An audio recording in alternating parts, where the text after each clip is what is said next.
I'm Tim Ventura, and we're joined today by George Hathaway, a registered professional engineer, member of several societies, including the SSE and IEEE, and highly reputable investigator of numerous anomalous phenomena over the course of his 50-year career. Hathaway earned his electrical engineering degree in 1974 from the University of Toronto and is a college-level lecturer who has mentored students, educators, and specialists on physics and technology, concentrating on leading-edge research and applications. Hathaway is a hands-on scientific and engineering manager for dozens of projects in areas as diverse as material science, pulsed power, biology, quantum optics, energy, and propulsion via custom-built scientific apparatus in association with international scientists and research institutes. He is also the author of many peer-reviewed scientific papers and the holder of 2 patents. George, welcome back, sir. I cannot stress that enough. Welcome back. It is an incredible honor to have you back with me. Thank you, and I appreciate your interest and your pertinent and sage questions, and hope that some of my answers might make sense, even though this is as you know, and as we talked about in the last interview, a rather esoteric set of subjects, and there's a lot of twists and turns, so hope I can do some justice to it. Well, we were chit-chatting a bit before the show, and one of the things that blows me away, and has for decades, is the fact that in this area of esoteric subjects, as you call it, you are one of the few people doing real experimental work, experiment after experiment, and the work that you do is impeccable and of the highest quality. And so the folks who are the leaders in emerging science look to you to do the best, most definitive experiments. That's something that we should stress for the audience, right? So if people don't know who is George Hathaway and why is he talking about all these things, it is because you are the person doing the best science in areas that other people simply can't touch. So again, thank you. Yeah, it's a double-edged sword, as they say, because in many cases, yes, people will recognize that I've had my finger in a lot of pies for a long time, and I have written quite extensively on novel ideas in science, and I have investigated using the best tools available, as you say. On the other hand, a lot of people shun me because they are nervous that their devices that they claim to have, over unity here and a propulsive effect there, might not withstand my my scrutiny. So I have I sort of have one following here which is interested in getting to the real truth, and another following here which says, no, stay away from Hathaway because you might ruin your chances of that huge investment that you're hoping for. So yeah. Well, again, that goes to the integrity and quality of your work, right? You're not just doing, half a job and saying, oh, look, it's amazing. You're actually going through and saying, what could possibly be going on here? And, sometimes that validates the idea. And oftentimes, especially with things that are floating around, right, in rumor and mythology, it invalidates it. And that's science. That's experimentalism right there. So. Yes, and I've been extremely fortunate in having some investors over the past years that have been really critically interested in getting humanity to the next stage in terms of energy and propulsion and transportation and a number of other issues, and they won't stand for, or they haven't stood for halfway measures. And so, I mean, investors really, at least of quality, and who are really in the game to try to help and move things forward, move science forward, are not interested in having their reputation sullied by a bad experiment, or B, having lost a lot of investment that they've made and be made fools of. So they want the best possible quality of instrumentation, of analysis, of control experiments, all the stuff that I've pontificated on for years, so that they know that there's a route here that, even though it may be, weird physics or not completely understood from a theoretical standpoint, but the measurements seem to show to X% confidence, 95, 97, 98%, that there is something unusual going on here. Yeah. And so that's the path I've trodden for many years. Well, speaking of the path you have trodden, let's get into some of your propulsion and gravity control experiments. Again, a lot of this is esoteric. A couple of these come directly from, decades, almost a century of mythology. You have experimented with some of the biggest ideas out there, as well as a few that are just starting to get into the spotlight. So if it's okay, I want to jump in with the Alzofon experiment. My colleague and friend Mark Sokol has been neck deep in this, working with David Alzofon on it. But the fundamental concept, at least as I understand it, is that you can use dynamic nuclear polarization to align the spins of subatomic particles and create a directional propulsive force. So I know that you have built incredible. I cannot stress enough. I've seen the test equipment that you've built. Mark is using some of that absolutely amazing, impeccably built test equipment, as well as collected tons of samples to do analysis on. What are your thoughts on Alzofon's claims, and were you able to do tests to validate any of those? Yeah, I should correct a bit of misunderstanding. The effect that Fred Alzofon, the father of David and Daniel, was working on was not a propulsive effect, so-called. It was a method of modifying or modulating the gravitational field in which the experiment was being done. So there may have been or he was hoping for a reduction in gravitational force, you might say, in the Earth's gravitational field, or an increase, depending on how things went, how you configured the experiment. But it wasn't that it was going to give you a propulsive or a thrust. It was simply a levitation type claim and set of experiments. The propulsive aspect has come in when people have said, oh, gee, there's a correspondence, and I made this as well, with a certain UAP phenomenon. And so maybe there's a link between what Alzofon was saying and a propulsive effect. No, Fred never claimed that.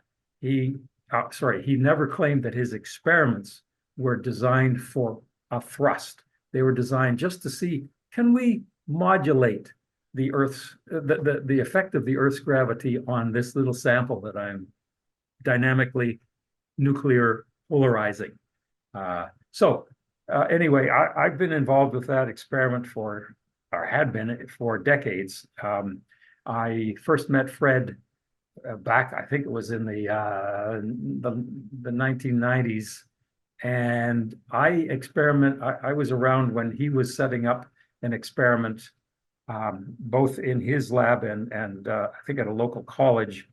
And his son Daniel was the physicist that I was involved with. I was able to get some money together to build a replica, a couple of, I say replicas or repeat experiments with different kinds of apparatus. And we were able to see some weird effects on a sample that was hung from a thread. It was a ruby sample, a little ruby sphere, and at a specific frequency of microwave.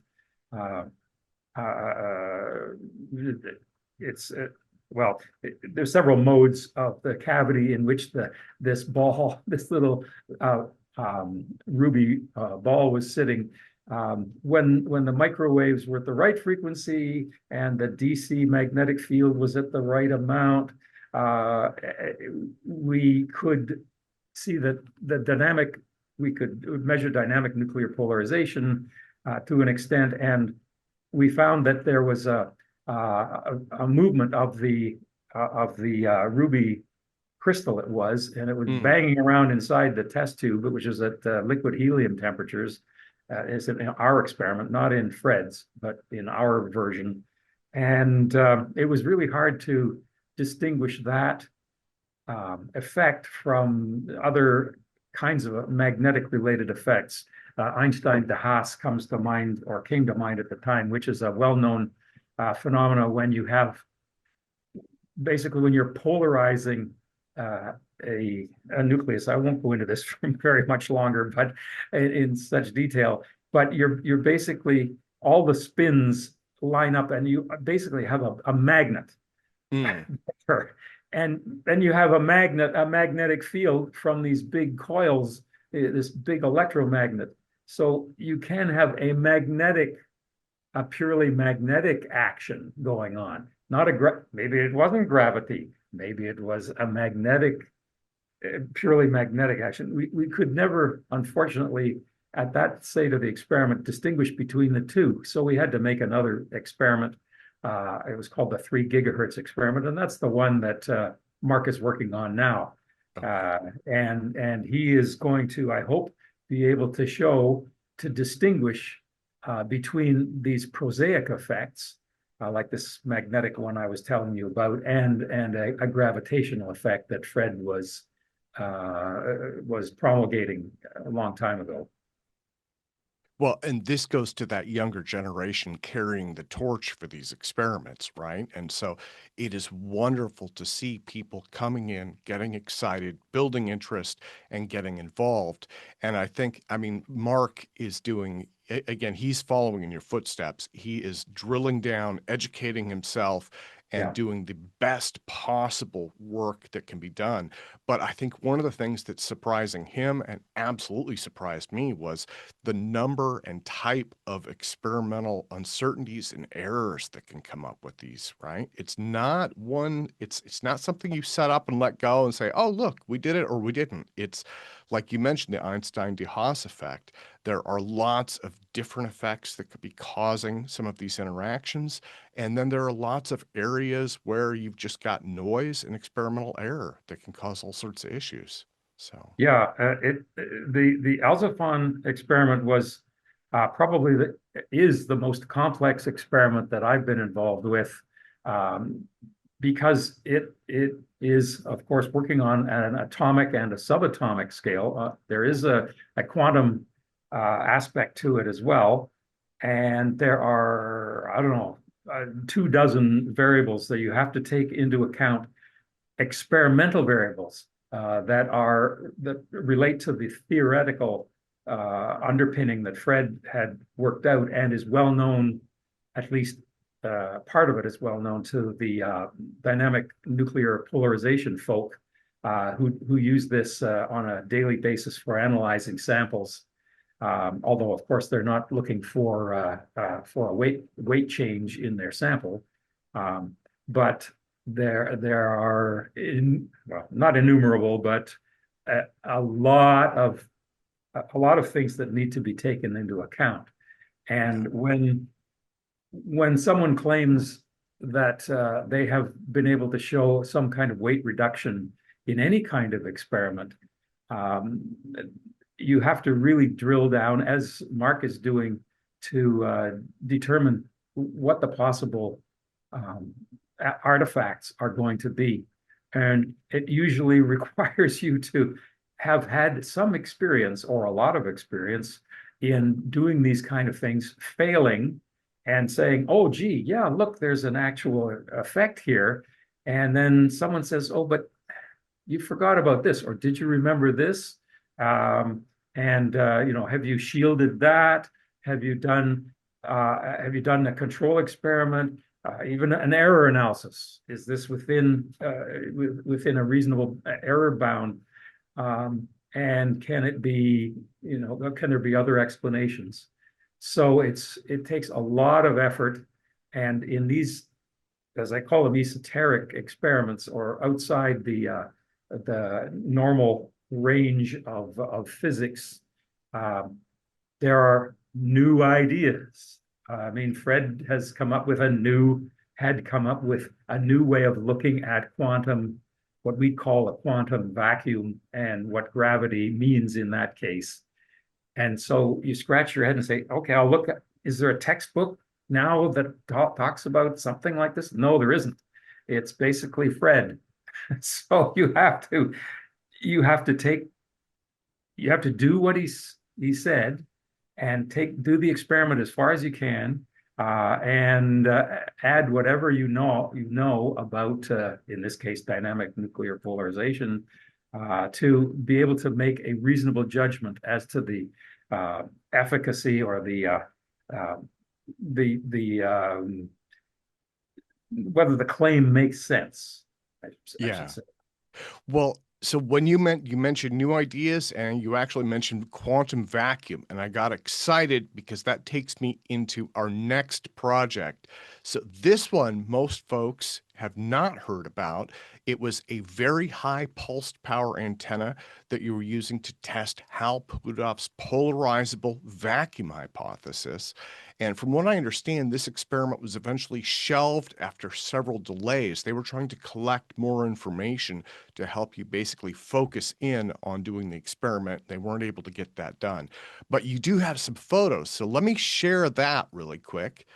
So this is, I think, a feed horn, right? And this was a very high pulsed power experiment. Can you explain to me what you guys were trying to test and what it involved? Yes, surely. I guess one of the easy ways, or an analogous way of looking at what might be, or what Hal Puthoff and others have called polarizing the vacuum, is, you remember maybe in high school or before, you put iron filings on a cardboard sheet, right? Sprinkle them all, and you look at them, and they're random.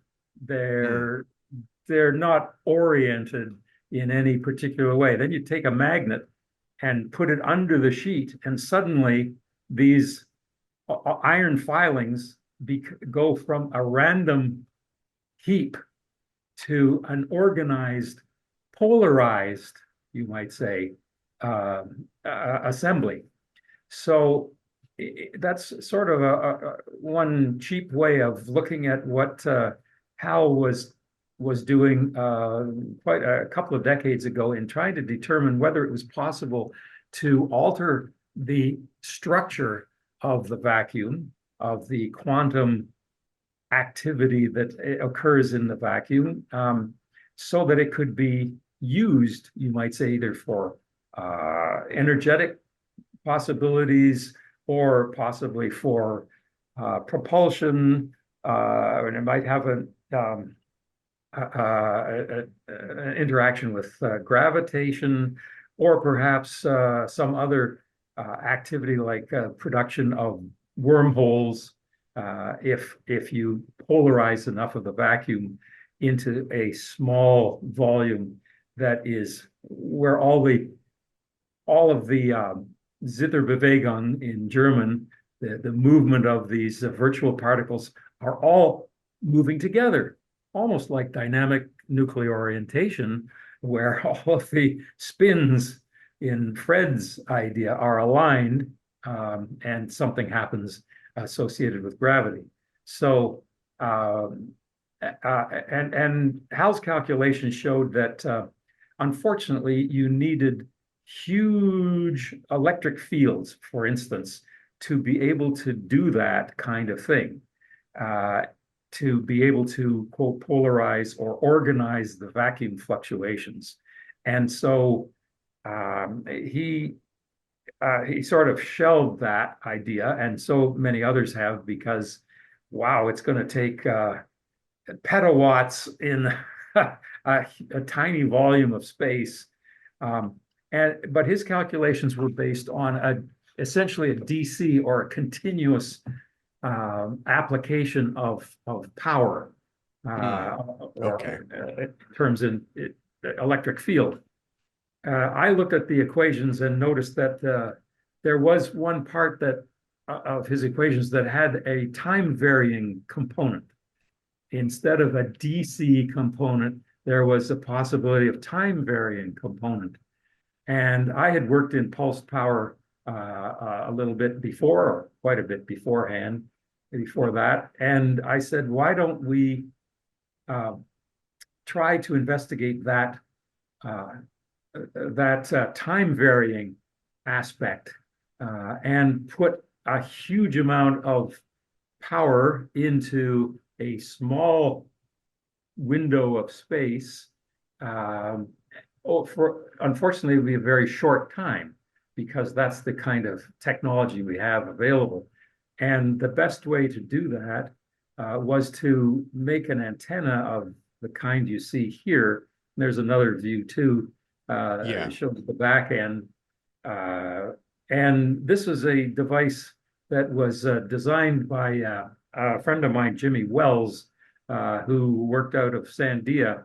And this kind of antenna was used to irradiate fighter jets, etc., to see whether it could knock out their electronics with a huge pulse of electromagnetic radiation, and in this case, an electric field. And you can see it's a fairly sizable device. That's the antenna. The power supply is in a tub that is not shown here, but it was able to produce 300 kilovolts a pulse in a space of about 20 to 50 picoseconds rise time. And that kind of rise time gives you an effective electric field equivalent to multi gigawatts in a very small sheet. So what comes off the end of this antenna is not a bulb or some kind of a straight like tubular shape of electricity or electric field. It's a plane. So what comes, and it's designed so it opens up, and it, to those who are interested, it translates 50 ohms at the back end, you might say, the cable end, to 377 ohms, which is the impedance of free space. And in doing so, it produces a sheet of electric field, extremely high voltage electric field. And that sheet propagates out away from the antenna at some speed. So what the idea was, we would put some samples in at very close to the mouth of this, and probe the samples with a laser or other mechanism to see whether, in fact, there was a change in some of the characteristics of the coupling between the atoms that would indicate that there was a reduction or an increase in the polarization or the attributes that the zero-point field has on atoms. So, as you may recall, also that Hal and Bernie Heisch and a few others, Maloney, have had published on the fact that a hydrogen atom, at least, is maintained in a stable state, like its orbit is stable. It doesn't collapse down into the proton because it's an electron and it's attracted to the proton because opposite charges attract. Somehow it stays in a circular orbit. Well, Hal calculated that the ability for it to stay in a circular orbit had to do with zero-point fluctuations, making sure that it stayed stable.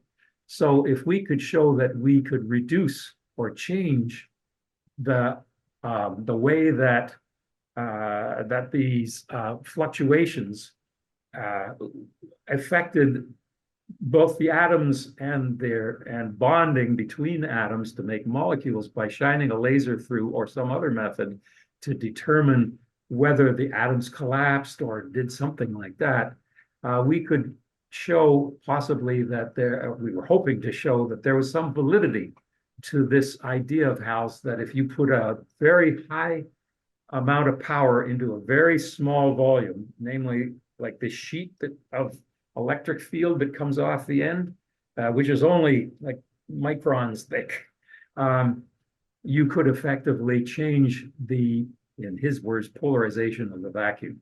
So that's what the experiment essentially was, if you followed all that contorted explanation. The problem lay, we were able to produce the pulses, but the problem lay in the fact that the analysis of the results were still lagging behind. We couldn't get a clear picture of what samples we should use and what we should measure. By that time, unfortunately, most of the principals had to move on to other activities. The funding was then questioned, and we weren't able to proceed. But that kind of idea shows you that, the whole concept shows you that if you look at a theory that in one way, the standard way is, well, I'll use, in this case of Hal's, I'll look at the DC, I'll look at a continuous amount of voltage, let's say, in a particular experiment. Yeah, you get an interesting result, but the voltage has to be, monstrous, for instance, or current has to be monstrous. Whereas if you think, gee, I now have instrumentation that can look at stuff really fast. I can look at femtosecond changes by means of modern laser technology, for instance, and detectors, light detectors that work in femtoseconds. Why can't, instead of I look at something that is in DC, I look at something that's pulsed? Because I can get much more energy into a pulse than I can at a steady DC level. And I can now detect things. I mean, this is only over the past, say, 10, 20 years. When this device was being tested, we didn't have the capability of looking at femtosecond, for instance, changes to matter being irradiated by laser. I'll use laser as an easy way of looking at it.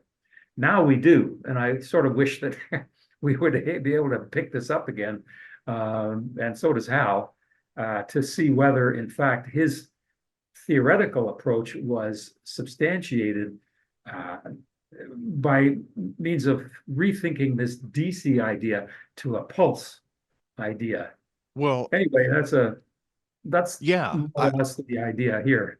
I mean, again, so it's a very high voltage, very narrow pulse width, basically planar wave of high electric field that's coming out and modifying the 0 point energy potential. And, Yes. ZPE has been in the news. Harold Sonny White, Dr. White, just did something on Casimir effect cavities. Dr. Garrett Modell is working on a different approach to that. Both of those are Casimir effect, so it's tied into 0 point energy. It's incredibly intriguing to see that making headlines again. So, maybe we'll get some interested folks who want to do some tests here. Yeah, and it's it's sort of interesting to look at scales. Look at the scale of this thing, and you look at Sonny's devices, which are like that big. So both of them seem to be able to, at least theoretically, have some way of poking the 0 point field. Well, again, without brown nosing too much, people should take a look at this device and the construction quality as well, right? You are not hacking things together with tinfoil and chewing gum. This is incredibly well built. This is an engineered device, right? And so that's absolutely amazing.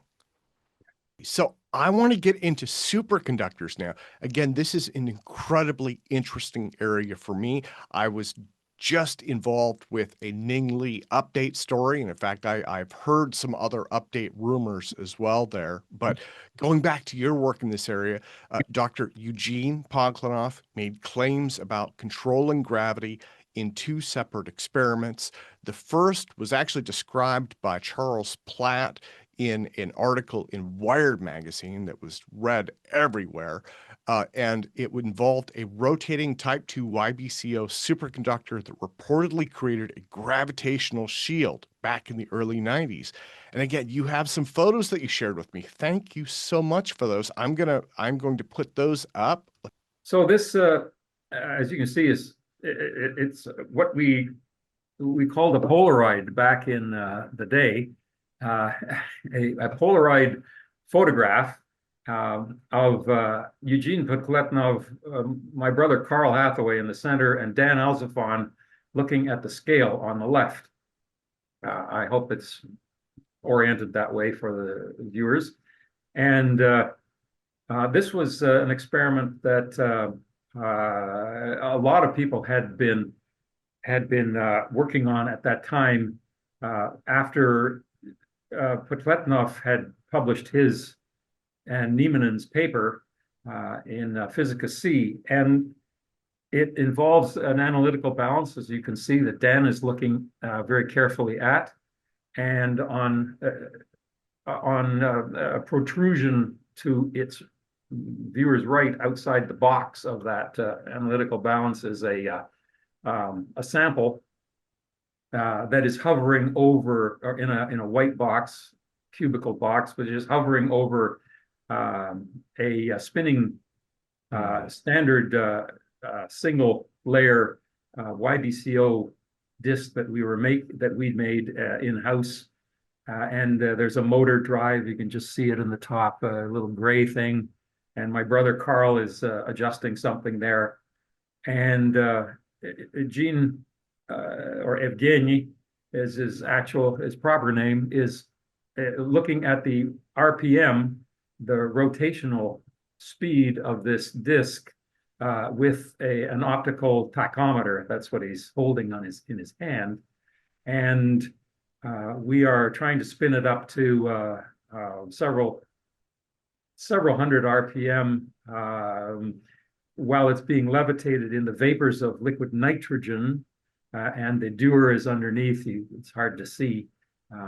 So this is just an archival photo of one of the two times that we invited Gene over to our lab in Canada from Finland.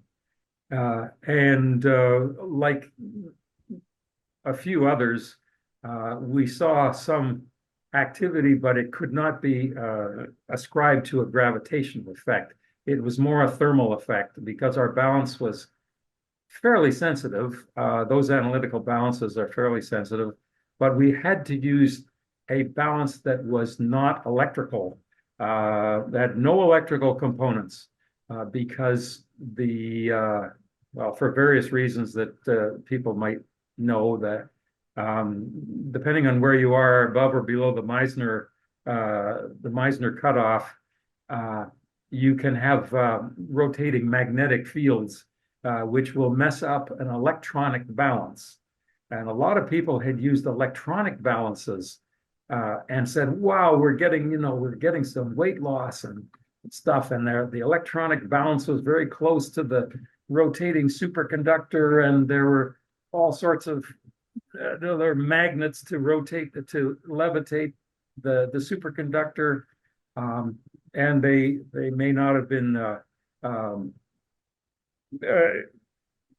they may not have been designed to be consistent and not have any bumps in them, which would make a magnetic field interact with an electronic balance. So that's why all of our tests, including the one we published in Physica C, used non-electronic balances and gravimeter in that case. So that's one of the photos. You can look at the next Yeah, one if you want, or you can ask me questions. oh, absolutely. But before I scroll down to the next photo, though, I want to highlight the fact that you are one of the only people in the world, you may be the only person in the world, to replicate the Podkletnov rotating superconductor test. And again, for people looking at that photo, there is Eugene Podkletnov with you in the lab, right? So, That's I great. mean, that's absolutely remarkable. One of the things that I've just learned in the last couple of months is despite NASA having a very good team that was working to replicate it, they weren't able to replicate the test for a variety of different technical reasons. You did. You made it work and you saw some results. It sounds like you're just not sure if that was gravity related or some kind of a thermal temperature effect. Yeah, we were pretty certain that to the limit of our capability, which as I published in the article, is about 50 times better than what Eugene was able to use, or he claimed to use, I should say. Um, we did not see a gravitational effect. Mm. We did enough experiments with liquid helium, and that's the way the experiment was supposed to work. And that was what Eugene had designed it as.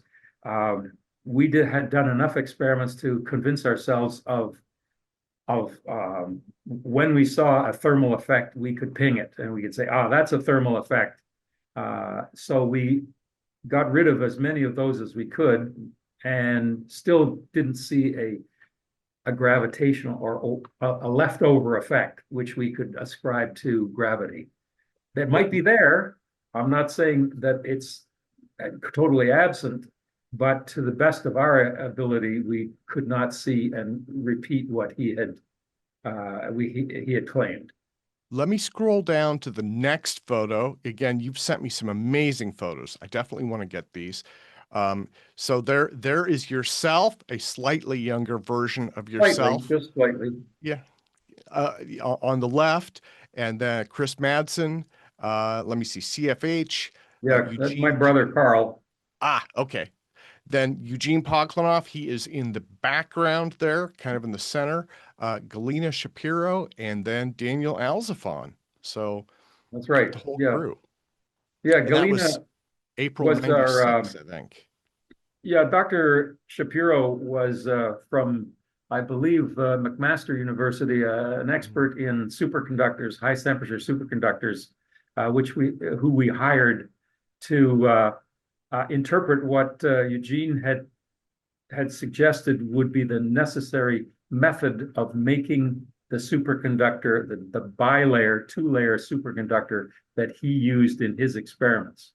So I'm not expert in that end of material science. So fortunately, we had Galina to help us in fabricating these large superconductors to Eugene's specifications. Yeah, and then let me scroll down to our final photo there for the rotating disk experiment. And it looks like this is, well, maybe you could tell me what this is, actually. It looks like there's the disk in there with the Yes, assembly. The disk is kind of halfway up, kind of hidden by white wiring, it looks like. yes. From the bottom up, you see three support coils. These are the solenoidal coils that support the bilayer disc, which is, as you said, encased in those white wires. You can see it as a sort of a gray. It's a disc, even though we're looking at it edge on, and it has an assembly on it in its center that allows us to rotate it mechanically.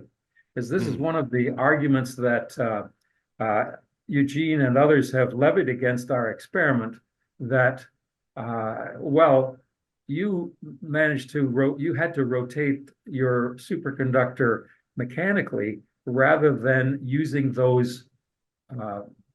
You see the white wires are supposed to, there are three sets, uh, and they are supposed to be uh, pulsed in such a way as to drag the levitated superconductor around so that it would start to spin.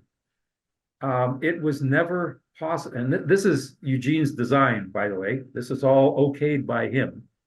but we never were able to, even at high power, get the superconductor to spin after we levitated it fine. I mean, it levitated up to the middle of those wires, those white the white spinning wires, you might say, spinning coils. But they never, the superconductor never rotated on its own. So we had to mechanically rotate it. And Eugene says, okay, it doesn't matter. You rotate it any way you want. You'll still get the effect. And unfortunately, we didn't see the effect. This whole assembly is at the bottom of a liquid helium dewar. And you can't see the top of it because it's about 3 foot tall. You need baffles and all sorts, so you can just see some of the baffles or bits and pieces at the top. I didn't. Oh, you can look up the Physica C article or paper that we published, and you can see a bit better version. But I thought I'd show people who said, "How did you get the superconductor to rotate?" And it was through this gear mechanism, of which you can see two of the 3 gears, spline gears. Anyway, unfortunately, we were only able to rotate the superconductor up to about 500 to 600 RPM, which Eugene said that should be fine. You should get 10% or between 10 and 20% of what I saw in terms of weight loss. Unfortunately, we saw nothing, but that's the way it goes. We gave it our best shot. And we designed a bilayer superconductor. I don't know whether you can see that. It's a little hard to see, but that's a 2-layer superconductor. Made the one layer is non-superconducting, the other layer is superconducting, just the way Eugene claimed it should be made. And we sent over a superconductor to him, and he said, "It's good. It looks good to me. We did our tests on it, and your formula or Galina's formula, based on what I'd sent, is good. So your superconductor should work just fine." And unfortunately, it didn't turn out that way. So there was a second Podkletnov experiment, and let me see if I can switch windows here. Perfect. And that was the Podkletnov force beam experiment. I actually did an interview with Dr. Podkletnov on that. So in this second experiment, there was a lot of confusion. I want to preface that for the audience. People confused the impulse generator, the force beam, with his first experiment, which they should not do. So he had co-authored this second experiment in a paper with Dr. Giovanni Modenese, claiming that a Marx discharge onto a superconducting emitter created a beam of force that he described as quote unquote capable of crushing brick and warping plate steel. So again, you are one of the few people to ever attempt a replication on this. And we have a photo of this force beam apparatus that you built up on the left. So were you able to test this, and what kind of results did you see? Yes. To reiterate what you started off by saying, this is a very confusing experiment. Not only it is confused with the rotating disk experiment, which I just showed you, or you just put up a photo of, but that this so-called force beam experiment had gone through about 5 or 6 iterations that Podkletnov claimed. Each one worked better than the next one. And I was at the conference in Turin, in Italy, under Modenese was there. It was at a university in Turin, and Podkletnov had been invited to talk about this new thing of his that would knock down pencils and produce a beam that would go through walls. why it happened to go through a wall and knock a pencil down on the other side of a wall was a little confusing to me. But anyway, the, the initial experiment that he apparently allowed him to discover this effect used not a Marx generator, but Van de Graaff machine, a single Van de Graaff machine. And then he used a double Van de Graaff machine in another iteration. Then he used a Marx bank in his third or fourth iteration. Then he used a different method of orienting the superconductor in the fifth iteration. So all these iterations, I said, to hell with this, I'm going to go with the first one, which he presented at the Turin conference and said, here it is. He showed sketches, never a photograph, but sketches of what it was supposed to be like. And I don't know whether you've ever seen a photograph of any No, I've never seen a photo. Any force beam experiment of Podkletnov's. Anyway, this is our version. It's a little hard to see what's inside the tube, but what's inside the tube, you can just maybe barely make out something that looks brass on the left, in the left part of the vacuum tube. Okay. And there's a black thing attached to that brass thing. So it actually looks, there's a brass, and that brass thing holds the liquid nitrogen against which the superconductor is affixed. The black thing, a little black disc, I don't know whether you can see it very well, but at the left end of this vacuum chamber, tubular vacuum chamber between the Van de Graaff and the high voltage shapes, there's as I say, a brass, a little brass cylindrical holder, and against that is affixed a superconductor. And the superconductor was of the one of his instantiations was just a sintered disk. Another one was something called a Murakami disk. We used, we used both. We tried both, and the liquid nitrogen container was inside the left high voltage shape that it's called a reentrant shape on the left. So we were able to cool down a superconductor to be in its superconducting state as required by Eugene, and we were able to apply a very high voltage to it. In these Van de Graaff machines are rated at 600 kV each. In normal operation, you'll get maybe 300-400 kV max from each of them. So you're pushing a megavolt across between these shapes, these aluminum shapes that you see attached or touching the Van de Graaff heads. And those shapes are, the left one is attached to the superconductor, which is on the left, and the right reentrant shape, aluminum thing, is attached to a plate, a disc, and that is the so-called ground, or the opposite polarity. These Van de Graaff machines are designed for working at opposite polarity. And so let's say the left one produces a positive polarity with respect to its base. The right one produces a negative polarity on the head with respect to its base. Connect the two bases together and you can get this close to a megavolt difference.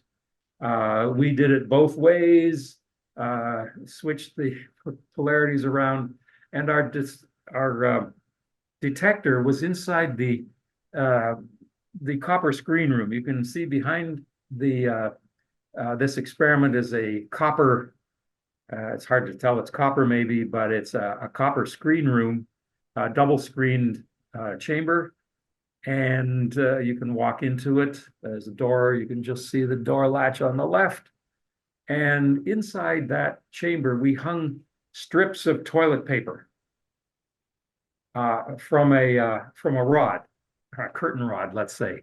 And when we aimed this big assembly, this Podkletnov assembly, we should have seen some kind of slight movement of the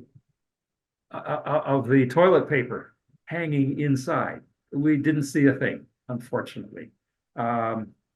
We set up everything just the way I had learned how to do it in Turin, but it came to naught, unfortunately. And as I mentioned, perhaps at the beginning and in previous discussions, a lot of my history has been, unfortunately, negative, negating the claims of a lot of investigators, at least down to a particular level of certainty. This was really unfortunate. We were really hoping that we'd be able to see some kind of gravitational effect or force effect. I don't know whether it's a gravitational beam or whatever it was. We evacuated it and backfilled with argon, and we didn't get the blue streamer thing, but we certainly got it up to the voltage that he claimed something was going to happen. And unfortunately, it didn't. Anyway, that's a picture of our device. By the way, underneath the right-hand Van de Graaff is our high vacuum system. It's a turbo pump for people who care about those kind of things. So we were able to make sure that we got the proper vacuum in the system. We tried it with a vacuum. We tried it with backfilling with argon, a whole bunch of tests that we tried. Yeah. Well, and again, George, regardless of the experimental outcome, I mean, Podkletnov made headlines worldwide in the 1990s, right? And you are one of the only people to ever attempt replications of this. So, you know, the experimental replication that you did, you worked with him. I mean, you've described it in details, immaculately designed and conducted experiments. So that in itself is a tremendous victory. So if it's okay, let me go on to the next one. I'm going to see if I can bring this up and just switch the screen share right over, because that seems like it's less prone to error. So Pharis Williams, I believe he was a professor emeritus, and he had a 5D gravitational theory. He told me about this years ago at the STAFE conference, and if I remember his description correctly, basically he was describing something that kind of resembled an umbrella with a diverging electric field. And so I guess as this field diverged over a greater surface area, supposedly it would create a reduction in gravity.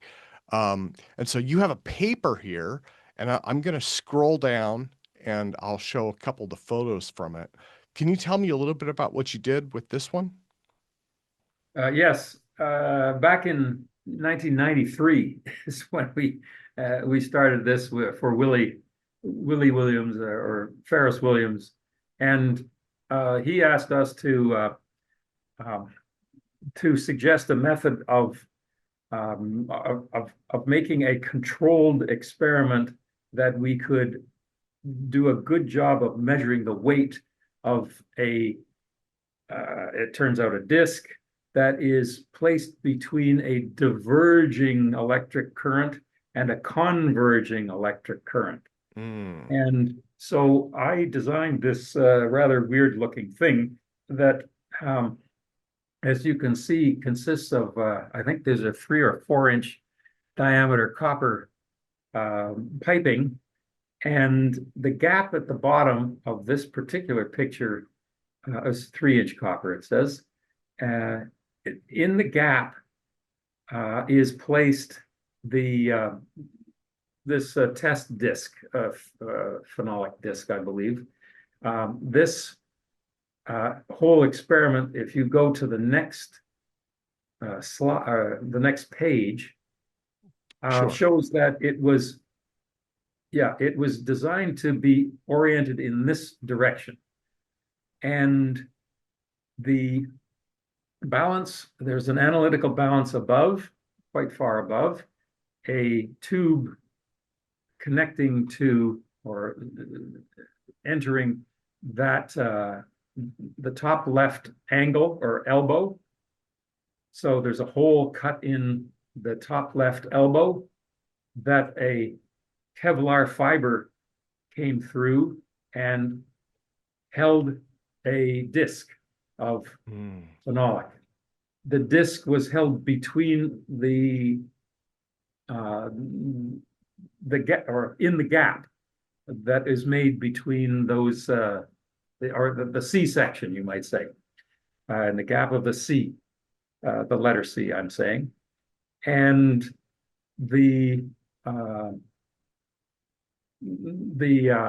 parts of, let's see, we go to the next slide, I guess, or next to picture slide. You can see that I'm holding the end caps, or holding the bottom end cap of this C in my left hand, and there's a hole that I'm pointing to. Actually, I guess this is upside down. This would be the hole I'm pointing to is where the Kevlar fiber came in and supported a disc that was between those two end caps. One end cap I'm holding. So the other end cap you can see is actually mounted on part of the 3-inch copper, and I'm holding another. I'm holding the other end, the upper end cap, as it turns out. So the idea was to put a very high current into the center of one end cap.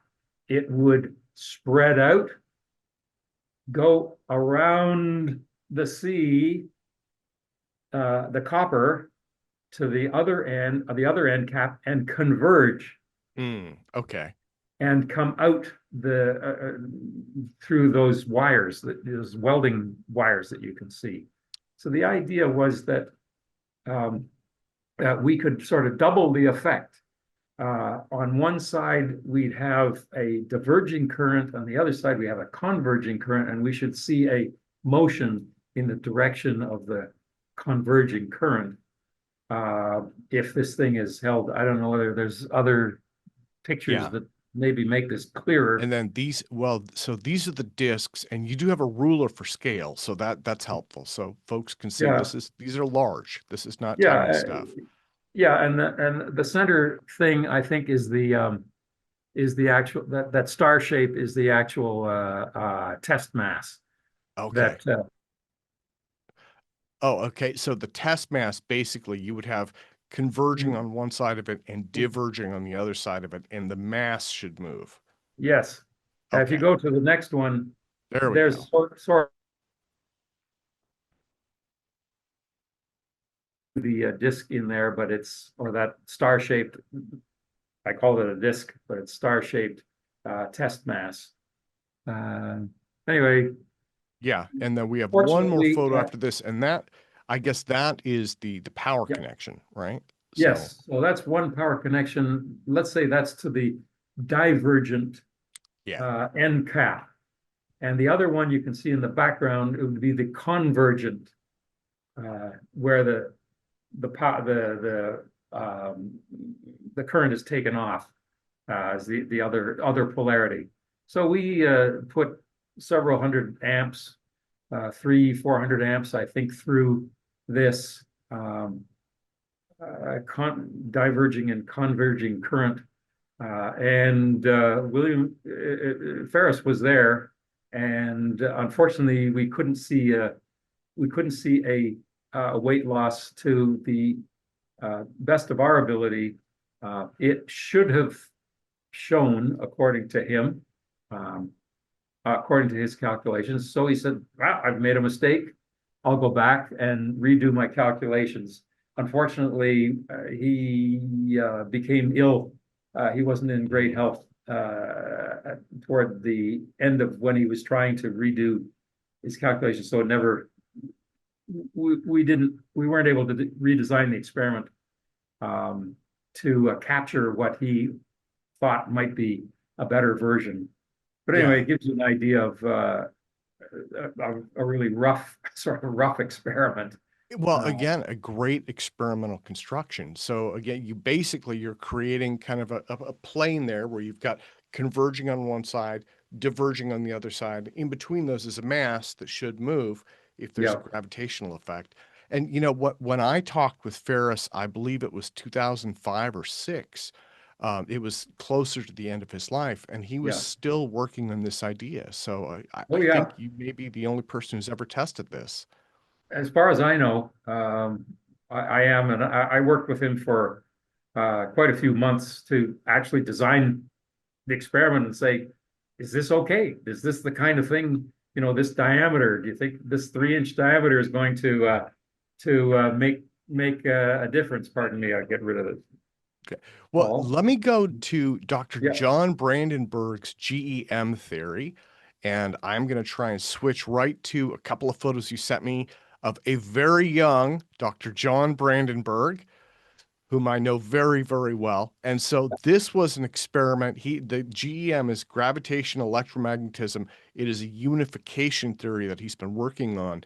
And if I understand correctly, he's predicting a directional force based on something like pointing vector propulsion, right? Yes, it was. I guess you could call it, and he called it a pointing vector. Uh, that was a result of a three-phase magnetic sort of rotating three-phase magnetic system. So he came to our lab to do some experiments, and either I can't remember what it was we brought or we showed him we had a three-phase a device that would produce three-phase high current three-phase power. It was for driving a three-phase motor. And Okay. so we wound a three-phase coil in the manner that he suggested. The thing in the foreground is that three-phase alternator. In fact, it's an alternator that produces three-phase current. And in the background is a stand in the center of that little loop, or that loop, black loop that he's pointing at, is his coil, three-phase coil. And on that stand, we mounted a gravimeter, which is the kind of thing that is taken out onto the field by surveyors to see whether there's an anomaly underneath a gravitational anomaly, which would indicate an ore body. And these Okay. gravimeters are good to 10 to minus 8, 10 to minus 9 G. So that's an extremely slight change in the Earth's gravitational pull, you might say, that these gravimeters, which you can show in the next picture, can operate at. And our gravimeter was called a SODIN, SODIN gravimeter. You can look it up on the web if you wish. No electronic parts, once again. There it is. You can see any change in the gravitational pull of the little platinum weight inside the gravimeter, if it's going to change.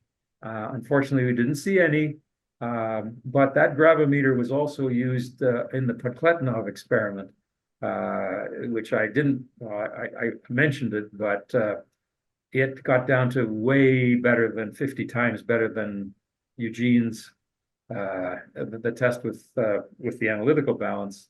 But anyway, this is John hoping to see, and we were hoping to see his some kind of effect from three-phase power. I think you can see actually 3 wires down those Yeah. white wires going underneath that support for the gravimeter to his three-phase coil that he designed and hoped would work. unfortunately, we didn't see it. But I guess to preclude your or presage your question, I don't know anyone else who has done any experiments on the gem theory recently. I still think there's some I still think it's a worthwhile theoretical approach, although I'm not a theorist.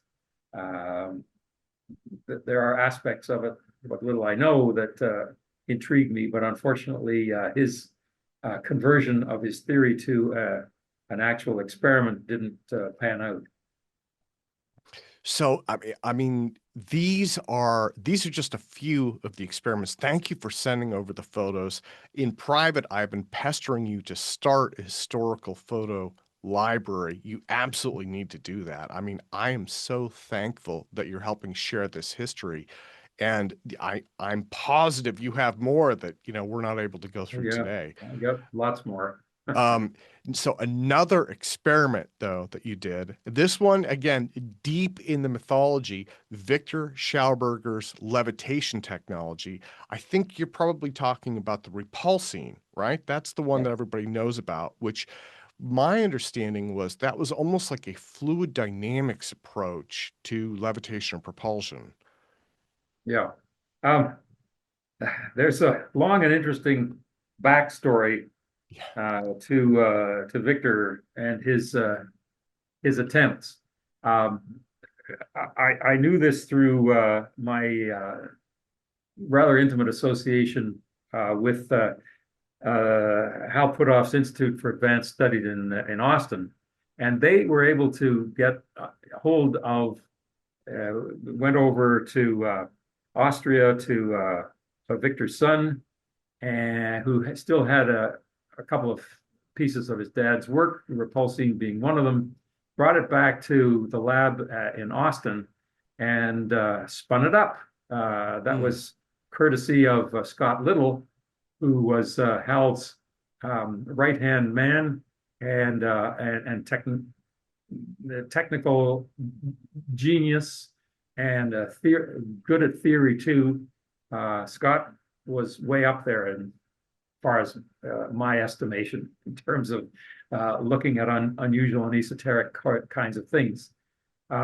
So Scott was able to put together a device to rotate and spin up the repulsine and measure weights and see whether there was any loss of mass or loss of weight as the repulsine went through its spinning cycles, and carefully making sure that there was no air effects, because this thing is going berserk at thousands of RPM.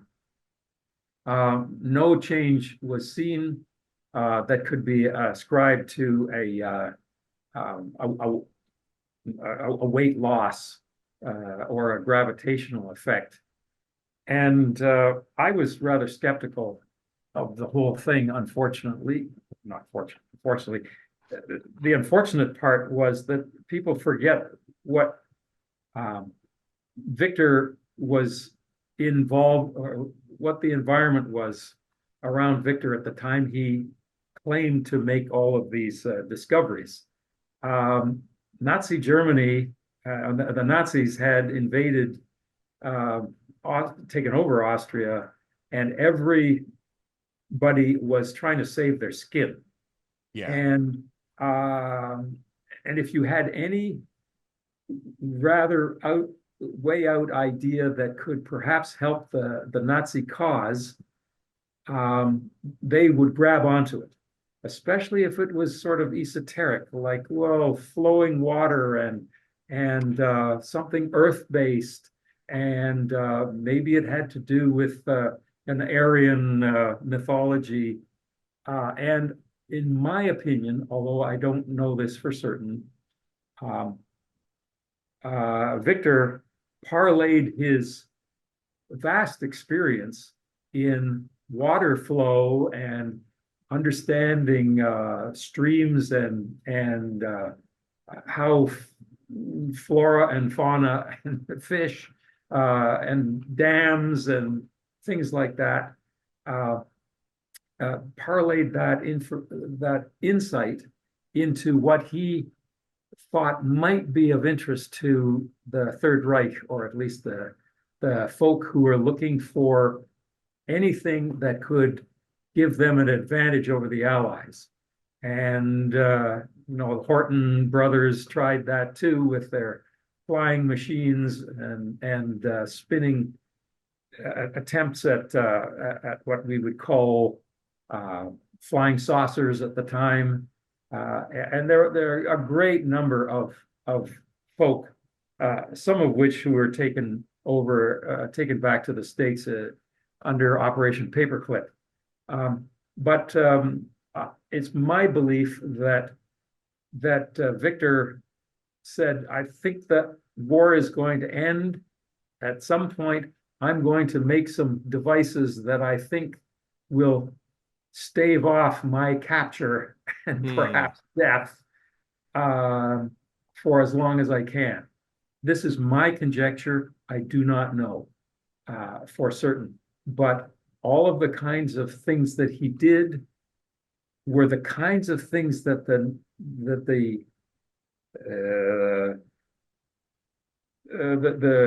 physicists, you might say, in the Nazi regime were interested in. Okay. Anything that is esoteric, even more esoteric than we're talking about now, that might give them a leg up. So they found this guy Schauberger, got very interested in it, and then the war was over, and then Vicktor died after that, I think. But his son was able to keep some of the stuff, and we tested it, or Scott tested it, and I was there. Well, again, it's valuable history. I tend to agree with you in my own personal opinion, right? It's one of those things that was wrapped up with Nazi mythology during World War II, and the science was somewhat lacking compared to a lot of other ideas, right? That's a generous way to put it. But again, it's been out there. It's in the mythology. It's one of those things that it's all over the place online, and you were there for the test. So let me move along to an experiment you worked on with Lance Williams, testing a possible relationship between gravity and electrostatics via Kaluza-Klein theory. So in my case, I've heard about Kaluza-Klein for 20, 30 years now. This is kind of a hyperdimensional theory, and I've always kind of compared it in general terms to Einstein's unified field theory, or also later string and brane theories, where again they're separating physics out into higher dimensions. Could you tell me a little bit about what you did there?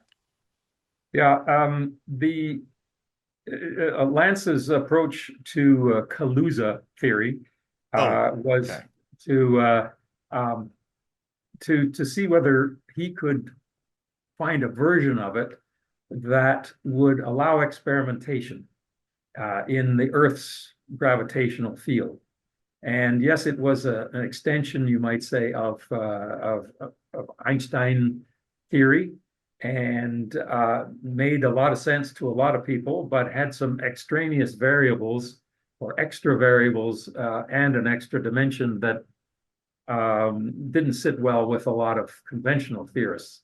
Notwithstanding, Lance is a competent theorist and said, gee, I've whittled the Kaluza theory down to its essential parts that would allow an experiment to take place with experimental capabilities that somebody has. Well, Lance, I had known Lance from some time from conferences and things like that.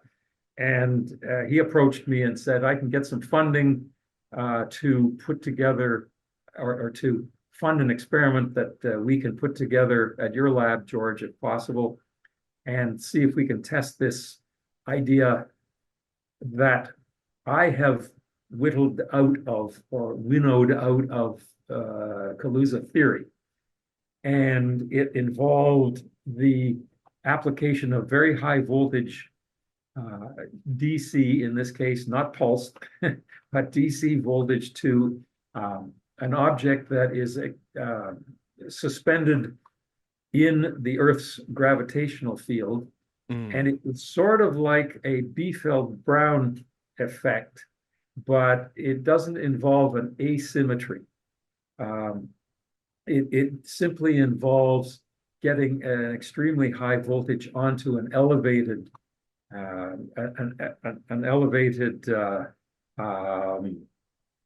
metallic, in this case, conductor that has charge distribution around it of a certain type, compared to the Earth's curvature and the Earth's the direction of its gravitational field, etc.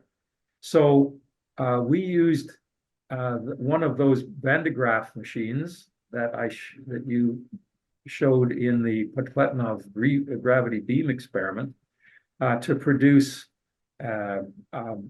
voltages on this elevated conductor, and measured its weight while it was being charged up. And we charged it up to well over 200,000 volts from one of these Van de Graaff machines, and measured its weight down to parts of a milligram, and unfortunately didn't see any results. That's why the publication says no result of Kaluza theory experiment. Here's yet another null result that Hathaway has come across, or has produced. But I mean, Lance figured that he'll have to go back to the drawing board and see whether he forgot or didn't take account of one particular part of the Kaluza theory, which would have allowed perhaps a different kind of experiment, or a different shape of this conductor, or we didn't, measure the weight loss, the proposed weight loss accurately enough. But according to what he had calculated, we should have seen it easily in the experimental setup that we had. I mean, people can go to read about it in the publication. You look up Hathaway and Williams, and null result of Kaluza experiment.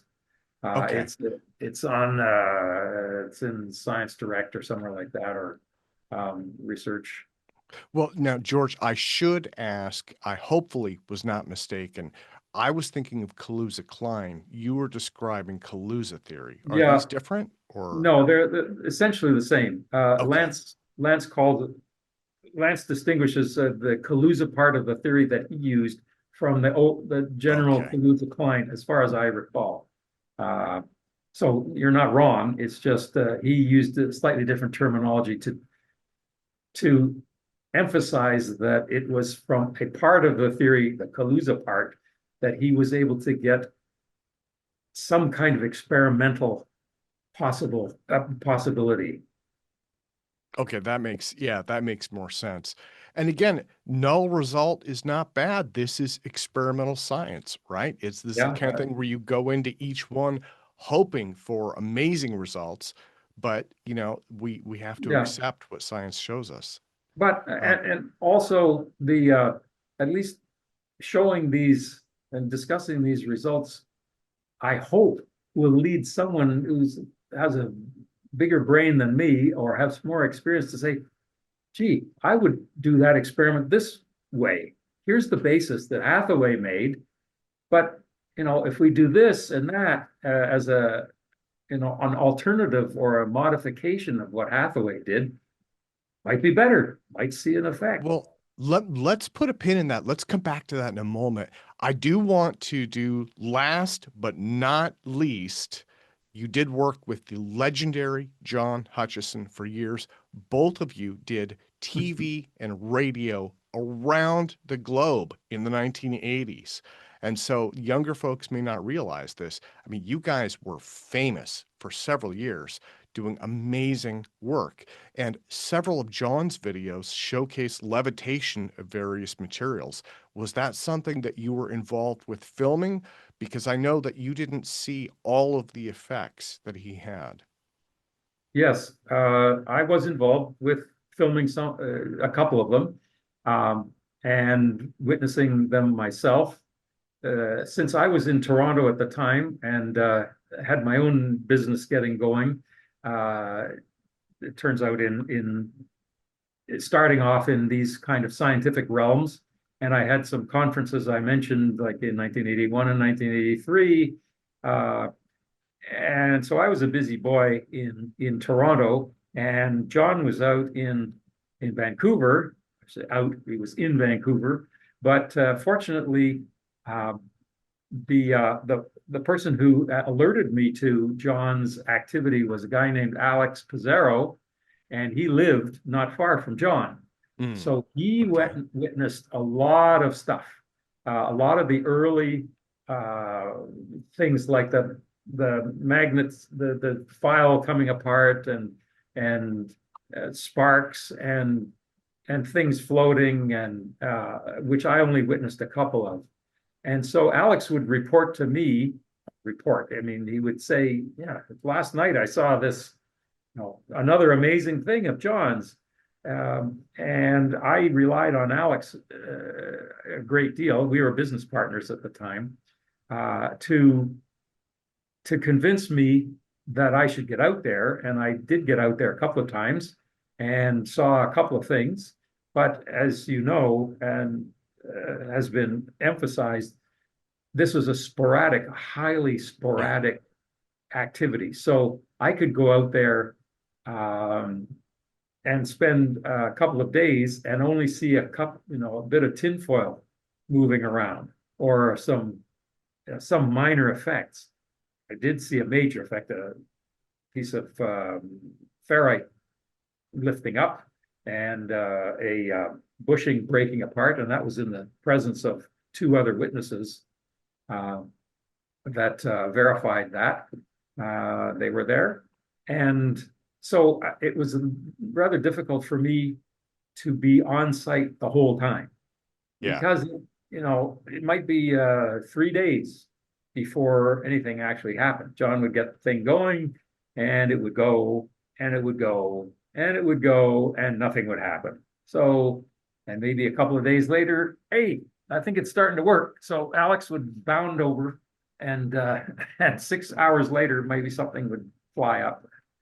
Anyway, so that severely limited my uh, intimate and continued involvement.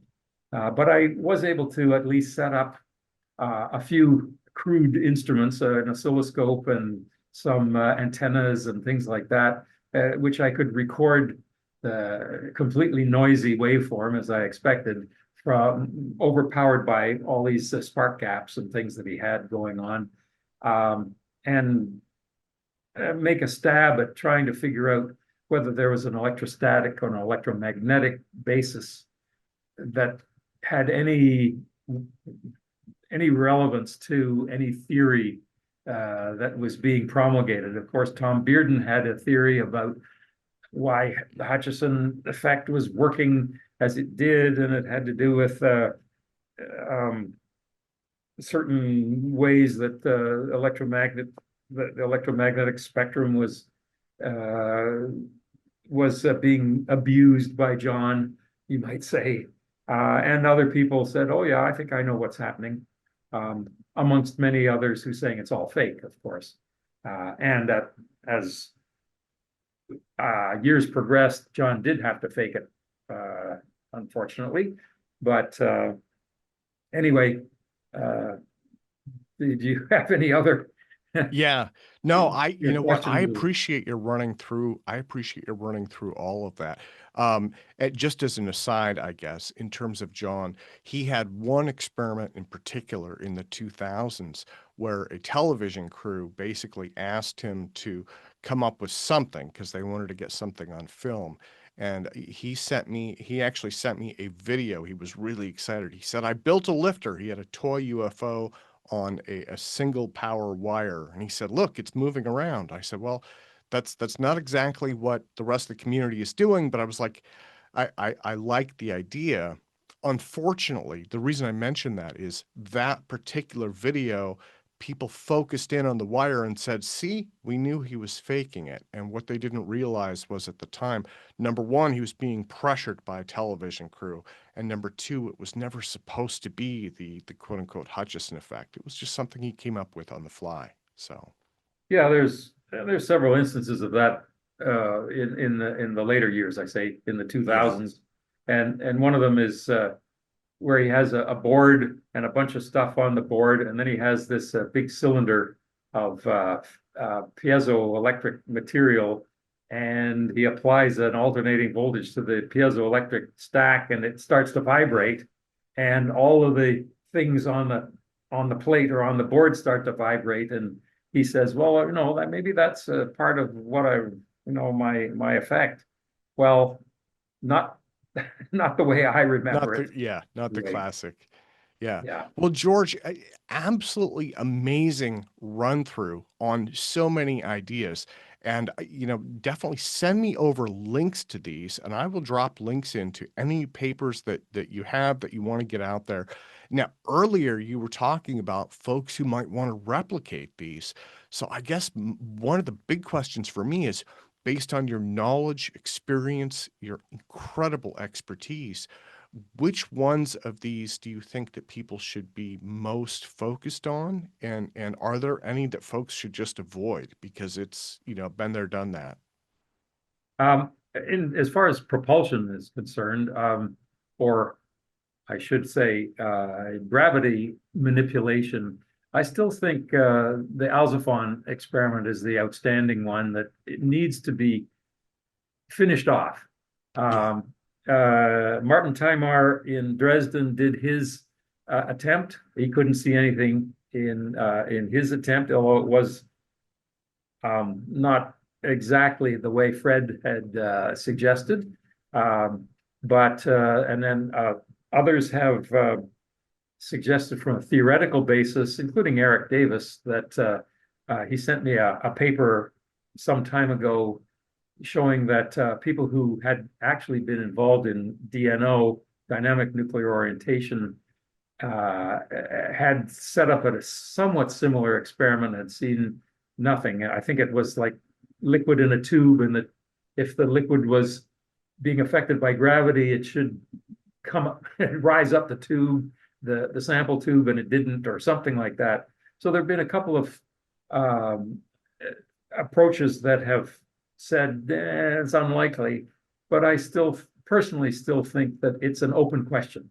It's one of these experiments that I wasn't able to complete, and in the way that the other experiments I've just gone through, I sort of have been able to complete, but Podkletnov and Lance Williams and Pharis Williams and others. But this one is still an open-ended thing for me, and I wish Mark Sokol and his crew all the best in trying to get to the bottom of this and determine whether there's something there or not. They claim to have had some initial success, but they know that there's a lot of work to do to distinguish between a true gravitational effect and an artifact, and that's what they're working on. So that's what I would suggest anyway. Yeah. Well, and then you would not say this for yourself. I will promote you for you. And so you are available to consult and give advice to serious research projects as well, which is what you've been doing. That's what your company has done over the course of your career is lots of people have brought you their projects and said, George, we need your insights and feedback. What are we doing wrong? What could we be doing better? And how should we do this to effectively measure the effect? So that is also an area where you are out there providing consulting, providing mentoring, and leadership in that area, right? Yeah, I appreciate that very much. And if I can help other folk at least avoid pitfalls, Yeah. and I've written somewhat extensively about that a whole aspect about avoiding the things that are going to embarrass you, you might say, in your experimental approaches. So I'm happy to oblige.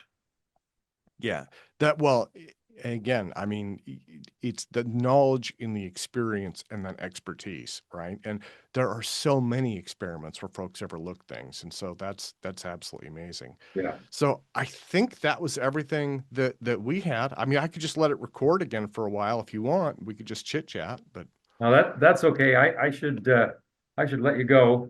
And okay. maybe next time we can talk about the energy projects. Ah, you have more. Okay, you know what? I am happy. Send me over a list. So let me do my closing though, and I will. This will take a little bit of editing.